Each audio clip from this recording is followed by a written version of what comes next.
السلام علیکم ورحمۃ اللہ وبرکاتہ۔ آپ کا دادا آج پہلی سٹوری لے کر آپ کے سامنے حاضر ہے۔ کہانی کا عنوان ہے حلوہ۔ ایک ملک میں ایک بادشاہ حکومت کر رہا تھا کافی عرصے سے۔ جب وہ کافی بوڑھا ہو گیا اور اس کو یہ احساس ہو گیا کہ اب اس کا آخری ٹائم آ گیا ہے، تو اس نے سوچا کہ بھائی میرے بعد جانشین کون ہوگا۔ بچے آپس میں جھگڑا کریں گے، اس لیے اس نے اپنے سب بچوں کو بلایا کہ آ جاؤ۔ جب سب بچے حاضر ہو گئے تو اس نے اپنے بچوں کو کہا کہ بھائی میرا مرنے کا ٹائم آ گیا ہے، کسی وقت بھی میں دنیا سے کوچ کر جاؤں گا، لہٰذا آپ لوگوں کو میں بتا دیتا ہوں کہ بھائی میرے پاس کوئی جھگڑنے کی ضرورت نہیں ہے۔ میرا جانشین وہ ہوگا جو کل صبح سویرے سب سے پہلے محل کے دروازے پہ پہنچ جائے گا، وہ ملک کا بادشاہ بن جائے گا۔ اس طرح پورے ملک میں منادی کرا لی گئی، بتا دیا گیا کہ جو بندہ بھی صبح محل کے دروازے پہ پہنچ جائے گا وہ بادشاہ بن جائے گا۔ ایک فقیر کہیں سے وہ بیچارہ مانگتا گھومتا ہوا ہاتھ تھک ہار کر وہ رات کو بادشاہ کے محل کے دروازے کے پاس آ کے لیٹ گیا اور وہ سو گیا۔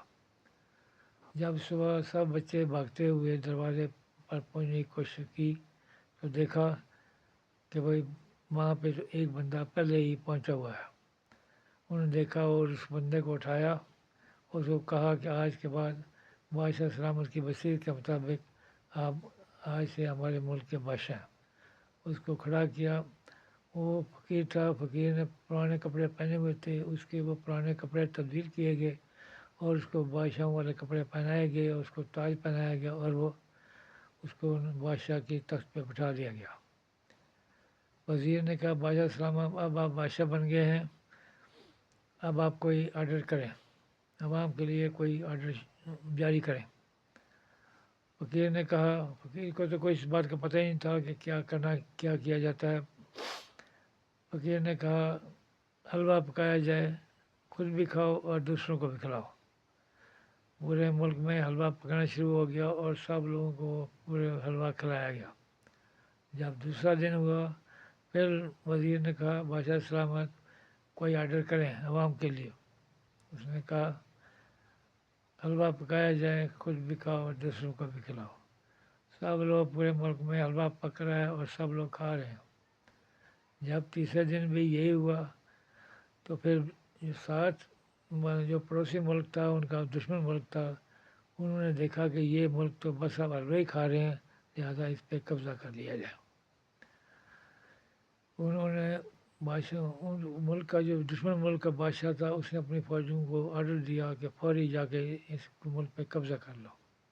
اس کی فوجیں قبضہ کرنے کے لیے روانہ ہو گئی۔ ادھر اس کو بادشاہ کو کہا گیا کہ بادشاہ سلامت دشمن ملک کی فوجیں ہمارے قبضہ کرنے کے لیے آ رہی ہیں، کوئی ان کے لیے آپ اپنی فوج کو بھی آرڈر جاری کریں۔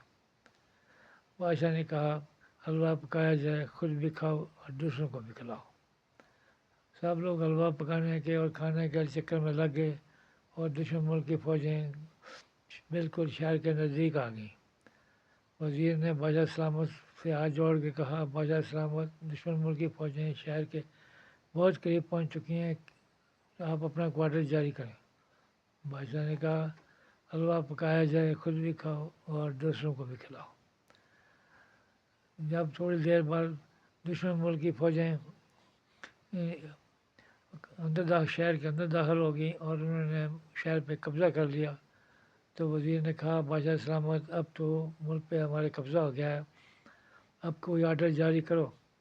بادشاہ نے آرڈر کیا جاری کرنا تھا، اس نے اپنے جو فقیر والوں کا کپڑے اتارے ہوئے تھے وہ واپس پہنے اور وہ بادشاہ والے کپڑے اتارے اور وہ کوئی پرانے کپڑے پہن کے اور وہ ڈنڈا پکڑا ہاتھ میں اور وہ باہر نکل گیا، چلا گیا۔ یہ ہے آج کی کہانی۔ کل نیکسٹ کہانی کل انشاءاللہ اپلوڈ کی جائے گی۔